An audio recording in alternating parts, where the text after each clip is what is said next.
Can I just say something? I think everybody sitting down here has somebody that makes them lucky.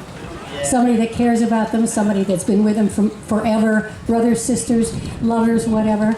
If you all sit down every once in a while and open your heart and just realize the people that have been precious to you, think about them a little bit. Yeah! You know, really. Do you see why I love this lady so much? Believe it or not, when we're alone, we never discuss show business. We discuss stuff. Stuff. Interesting stuff. What stuff are we interested in today? I have been a guest in her home and slept overnight. And she'll knock on the bedroom door, because she's an early riser, 6 o'clock in the morning. Get up, the coffee's ready, I want to talk. And then you walk out in your boxer shorts and a t-shirt, and you talk about stuff. And it's wonderful. So the original Gilligan's Island, for those of you who don't know, the original pilot that was shot had a different guy playing the professor and two interchangeable characters, two secretaries. And CBS said, great show, but. So Sherwood Schwartz hired my friend Austin Kalish and Sherwood's brother Al Schwartz, and they created two new characters, Ginger and Marianne, and made them very separate people. Ginger, the Marilyn Monroe type movie star, and Marianne, the sweet Farm girl who was the heart of the show. You know, every sitcom that we love, they're like Edith on All in the Family was the heart of the show. On Gilligan's Island, Marianne was the heart of the show. Well, that's interesting. Thank you. Oh, that's interesting. Now, some of you have heard stories that the lady who played Ginger doesn't like Gilligan's Island. Now, let me explain to you why. Because, not that she has a good reason to hold a grudge, but she was lied to. She was, oh good heavens, I'm having a middle-aged moment. Tina Louise was on Broadway with Carol Burnett in a Julie Stein musical called Fade Out, Fade In. And she was the second lead next to Carol. And while the show wasn't a huge hit, it was running and she was making a nice salary. But her agent came to her and said, buy your way out of your contract, you're gonna star in a sitcom. Woo-woo.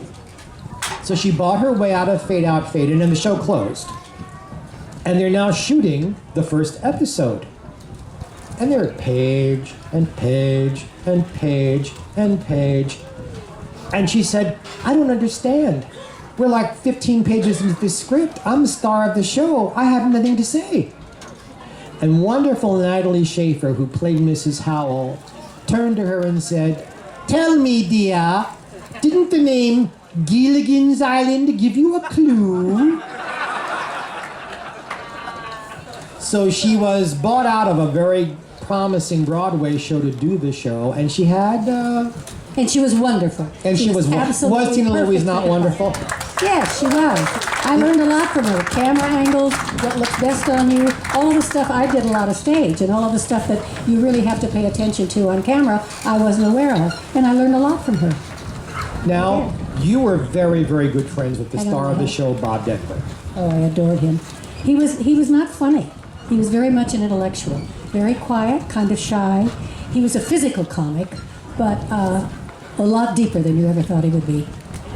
Bob had been starring on Dobie Gillis, and CBS liked him and wanted to build a show around him, which is how Gilligan's Island cast him. You were also very good friends. In fact, you were good friends with everybody. I'm a good friend with everybody. Have I met you yet? We'll be real good friends, I'm sure. What?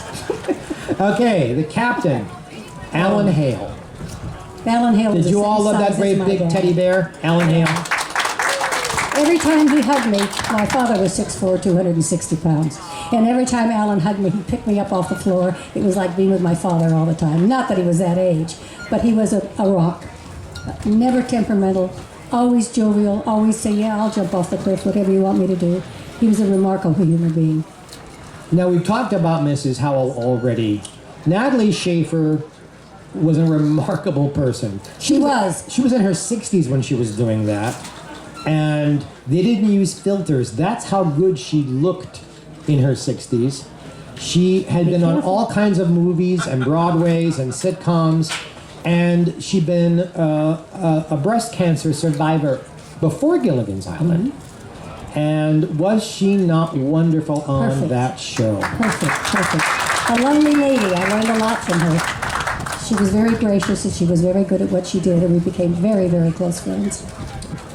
The other cast member we haven't mentioned yet, or two cast members, probably the biggest star at the time, was a man by the name of Jim Backus. Oh, yeah. Jim had starred Mr. Magoo. on radio. He had his own sitcom, I Married Joan. And he'd been the voice of Mr. Magoo in all those cartoons. Who remembers Mr. Magoo? Oh, yeah. So there he was playing Thurston Howell III. And he was quite a character. And he and Natalie, he and Mrs. Howell were always competing for the last line. If you watch it, there's always one more line that Jim throws in. They were in competition all the time, and just adorable people. They were wonderful. The whole cast was wonderful. Alan Hale was the same size as my dad. So every time he picked me up, my daddy was picking him up. 6'4", 270 pounds.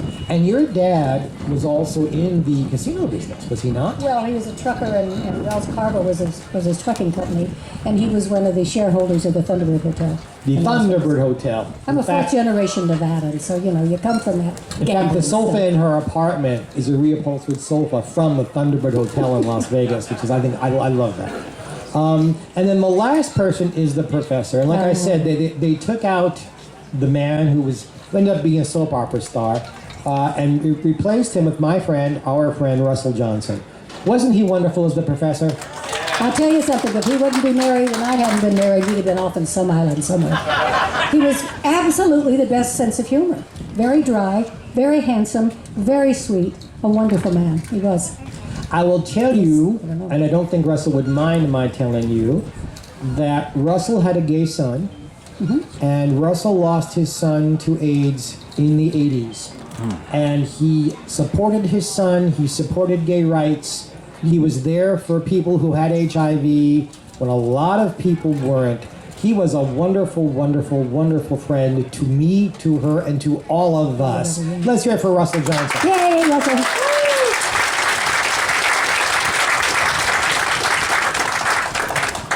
So the show ran, believe it or not, it only ran for 3 seasons. 98 episodes, though. Just enough to get into syndication. Right.